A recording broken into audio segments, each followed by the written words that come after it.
Hello everyone, कैसे हैं आप लोग। आई होप अच्छे ही होंगे। आज मैं 10वीं कक्षा गणित के प्रश्नावली 11.1 के प्रश्न संख्या 4 को सॉल्व करूंगा। और यह वीडियो बहुत महत्वपूर्ण होने वाली है क्योंकि हर साल एग्जाम में इस तरह के प्रश्न आते हैं। वीडियो को अंत तक देखिएगा। अगर आपको यह वीडियो अच्छी लगी तो वीडियो को लाइक, शेयर और चैनल को सब्सक्राइब जरूर कीजिएगा। तो चलिए शुरू करते हैं वीडियो को। आधार 8 सेंटीमीटर तथा ऊंचाई 4 सेंटीमीटर के एक समद्विबाहु त्रिभुज की रचना कीजिए और फिर एक अन्य त्रिभुज की रचना कीजिए जिसकी भुजाएं इस समद्विबाहु त्रिभुज की संगत भुजाओं की 1.1/2 गुनी हो। देखिए 1.1/2 मतलब है कि 2 × 2 और 1 जोड़ देंगे कितना हो जाएगा 3/2, यानी कि 3/2 गुनी होनी चाहिए। सबसे पहले हम एक 8 सेंटीमीटर का एक रेखाखंड खींच लेंगे। देखिए स्केल की सहायता से 8 सेंटीमीटर का एक रेखाखंड खींचते हैं।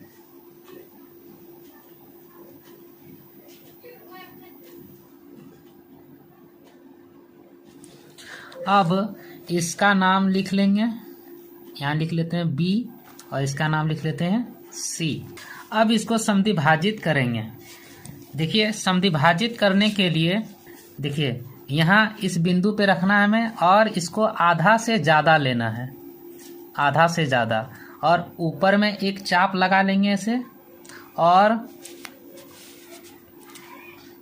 और नीचे भी ऐसे एक चाप लगा लेना है।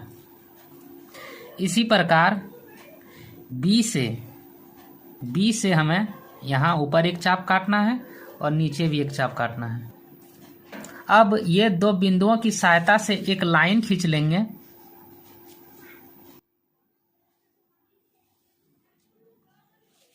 अब स्केल की सहायता से हम 4 सेंटीमीटर माप के ऊपर यहाँ से एक चाप लगा लेंगे।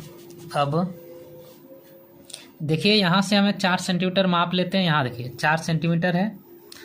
अब यही त्रिज्या से हमें यहाँ से ऊपर 4 सेंटीमीटर तक काट लेना है। अब ये जो बिंदु प्राप्त हुई, इस बिंदु को और ये C को मिला देना है और B को और इस बिंदु को हमें मिला देना है। चलिए मिलाते हैं।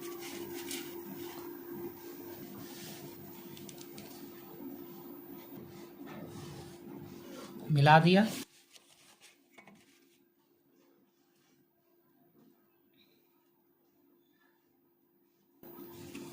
ये मिला। अब इसका नाम A ले लेते हैं। अब BC रेखाखंड के नीचे एक न्यून कोण बनानी है। देखिए यहाँ से एक लाइन खींच लेंगे पहले, जैसा कि क्वेश्चन में कहा गया था 1.1/2 गुनी होनी चाहिए। अब देखिए 2 एकम 2 और 1 कितना हो जाएगा 3/2, यानी कि 3/2। इसमें से बड़ी संख्या क्या है 3, मतलब हमें यहाँ से B को केंद्र मानकर 3 बराबर चाप काटना है। तो काट लेते हैं। देखिए प्रकल की सहायता से हम इसको 3 बराबर चाप काट लेते हैं। इसको कम और अधिक कर सकते हैं, ज़्यादा अधिक नहीं करेंगे क्योंकि ज़्यादा जगह लेगा। कम ही रखते हैं, काटते हैं 3 बराबर चाप। 1 2 3। अब इसका नाम लिख लेते हैं। यहाँ B है तो इसका नाम ले लेते हैं B1, A हो जाएगा B2 और A हो जाएगा B3। उसके बाद देखिए अब B2 और C को मिला देंगे।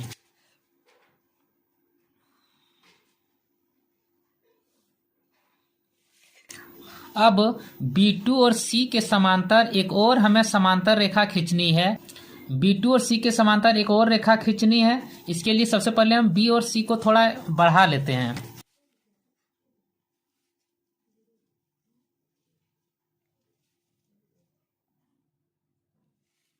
यहाँ पे देखिए B2 को केंद्र मानकर कोई भी त्रिज्या का एक ऐसे चाप लगा लेंगे। उसी प्रकार B3 से हमें एक और इसी त्रिज्या का एक चाप काटना है।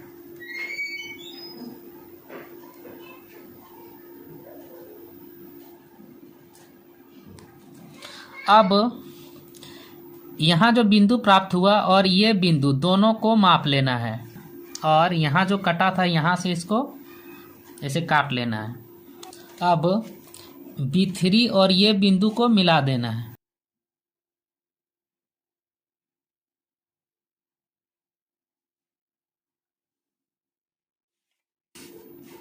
इसका नाम डी ले लेते हैं।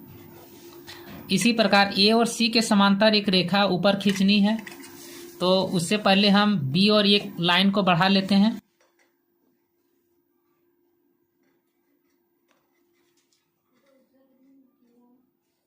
अब सी बिंदु को केंद्र मानकर इस तरह एक यहाँ चाप काटेंगे ऐसे ऊपर। उसी प्रकार डी बिंदु से ही उतना ही त्रिज्या का एक और चाप ऐसे काटेंगे। अब इस बिंदु को और इसको माप लेंगे और यहाँ से एक चाप लगा लेंगे इस बिंदु से, वही माप का। और यहाँ जो बिंदु प्राप्त हुआ और ये बिंदु को मिलाते हुए ऊपर एक लाइन खींच देंगे। देखिए, और इसका नाम यहाँ ई लिख लेंगे। देखिए, बी सी रेखा कितना था, 8 सेंटीमीटर, और यहाँ पे काटे थे कितना था, ये 4 सेंटीमीटर। इसे देखिए, ए बी सी एक त्रिभुज बना था, और अभी जो त्रिभुज बना है बी डी ई, ये त्रिभुज की 3/2 गुनी है। अब रचना के चरण लिख लेंगे। देखिए, रचना के चरण लिखना बहुत ही आसान होता है, जैसे जैसे हम रचना बनाए हैं वैसे ही लिख लेंगे। रचना के चरण पहला नंबर में लिखेंगे। सबसे पहले क्या किए थे, 8 सेंटीमीटर का एक रेखाखंड खींचे थे, लिख लेंगे। BC बराबर 8 सेंटीमीटर का एक रेखाखंड खींचा।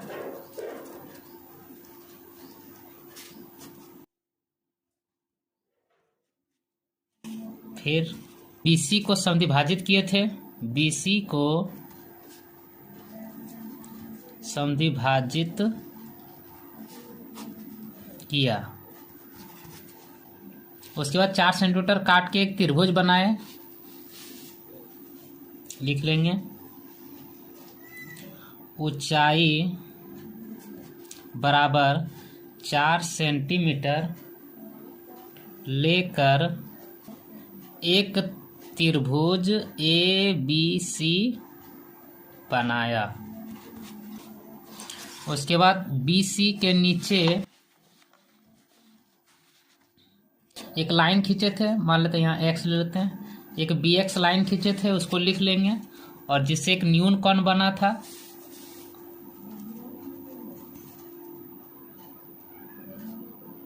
D से एक रेखा BX खींचा, जहां कोण CBX एक न्यून कोण है। फिर 5 नंबर में लिख लेंगे। फिर B को केंद्र मानकर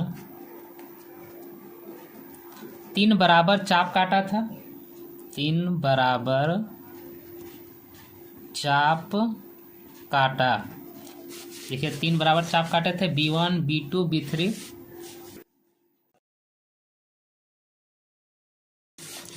फिर B2 और C को मिला दिए थे, लिख लेंगे।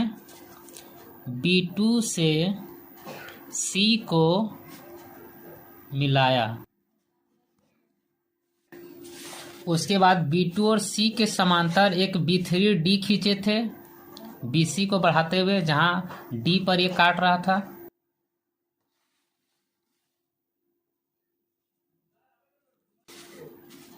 लिख लेंगे इसको भी। B2C के समांतर B3D खींचा, जो बढ़ाए गए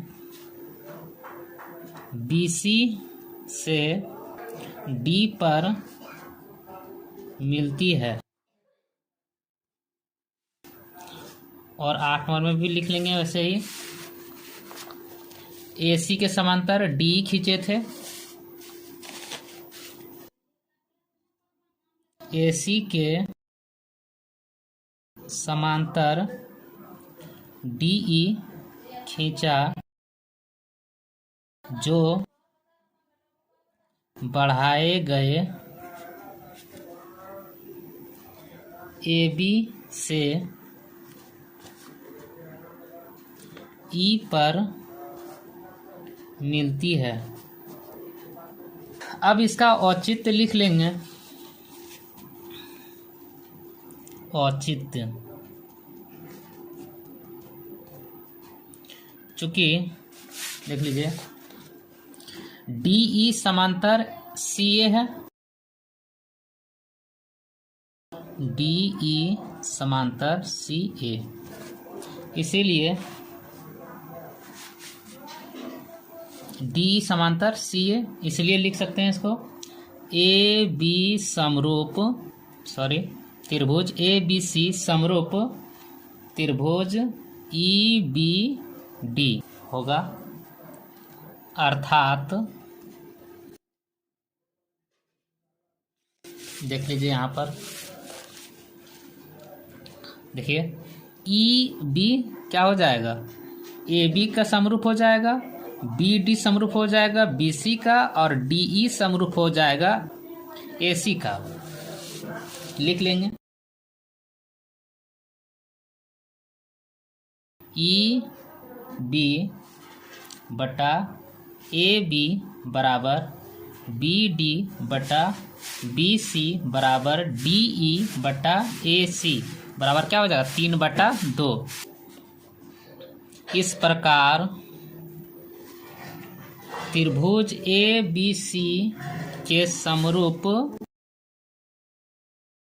त्रिभुज EBD बना।